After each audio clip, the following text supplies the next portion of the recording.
সবচেয়ে বড় ক্রীড়া প্রতিযোগিতা অলিম্পিক। সেই অলিম্পিক গেমসে আমাদের ভারতবর্ষ 6টি পদক পেয়েছেন। সত্যি সেটা গর্বের বিষয়।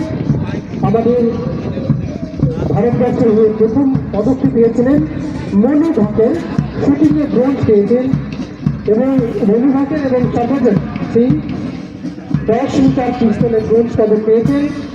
স্বপ্নিল কুসলে পুরুষের 50 মিটার রাইফেলে ব্রোঞ্জ পদক পেয়েছেন এবং হকি টিম ব্রোঞ্জ পদক জয়লাভ করেছে, এবং তার সঙ্গে নীরজ চোপড়া জ্যাভলিন থ্রোতে রূপ জিতেছিল, এবং আমান সিংহরা কুস্তিতে পুরুষদের ফ্রি স্টাইল 57 কেজিতে ব্রোঞ্জ পদক জিতেছিল।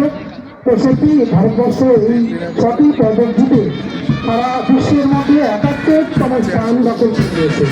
তো যাই হোক, আজকের এই ক্রীড়া প্রতিযোগিতার এই অঙ্গনে আমরা আশা করি তারা নিয়ে শুধু পুলিশ বাহিনী নয়,